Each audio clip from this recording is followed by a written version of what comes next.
Hi, I'm Talia, and my 3-minute video is on period poverty. So what is period poverty? It is the lack of safe and hygienic menstrual products, sanitation services, and or menstrual hygiene education. So this basically just means that a woman or girl who is menstruating cannot afford the products that she needs to get through her period or safe, hygienic places to take care of her period. This can cause a lot of issues because lacking access to these products can lead to using other materials, often unsafe materials, during her period or using the same menstrual products for too long. So who's affected by period poverty? This is not just a low-income country problem. It can be found everywhere, and it can be found here in the US, but it primarily affects low-income and food-insecure women. There are about 11.3 million low-income menstruating women in the US who struggle to afford basic menstrual products. And at any point in life, it might affect a woman's life if she cannot afford, even if she doesn't experience period poverty on a day or on a monthly basis. What are the health complications? So wearing a product for too long can lead to an increase in infections, such as UTI, which is urinary tract infection, and bacterial vaginosis and skin irritation. As well, if a woman is using the non-usual products, depending on what she's using, it could have some effect as well. And many women who struggle with period poverty also struggle with depression or anxiety and other mental health struggles, which have been linked to her period poverty.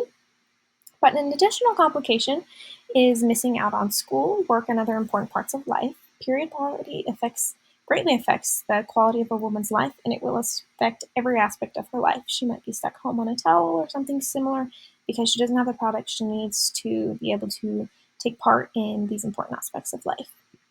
One of the issues with period poverty is the social stigma that's still around menstruation, which means that there's a negative perception of menstruation and people who menstruate. This stigma keeps menstruation quiet and leads to misunderstandings and misconceptions about menstruation. This also leads to a lot of cultural ideas that are just misinformed, such as that periods are optional or that a woman can hold it like she could hold going to the bathroom, but it's not. It's an involuntary response, and when she can't afford products, there's not much she can do about it. But this stigma is deeply ingrained in our society, and the only way to end the stigma is to talk about menstruation and normalize it because it is normal. So what's being done in Utah is the Utah Period Project. They're working on getting access to free period products in schools, workplaces, and public spaces. They passed a law last year requiring free menstrual products in schools, which means each school, public school, have a dispenser that you do not have to pay for, no coins, nothing special, that has menstrual products. Another big one they're working on is advocacy to end the stigma around menstruation. But what else can be done? End the tax on period products. The tax makes period products more expensive and therefore more unaffordable for these women who are already struggling to pay for them.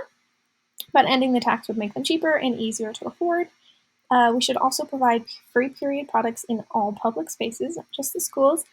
Just like we provide toilet paper for everyone, period products are no different. And then also menstrual education is very important. And why should we care about period poverty? Well, half the population menstruations. It's normal and it's not gross, and it needs to be talked about. We should all care about the menstrual stigma and period poverty.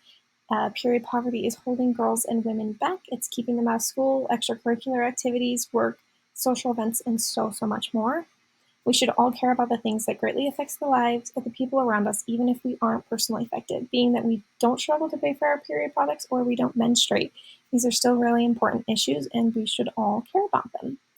And then these are my references. Thanks.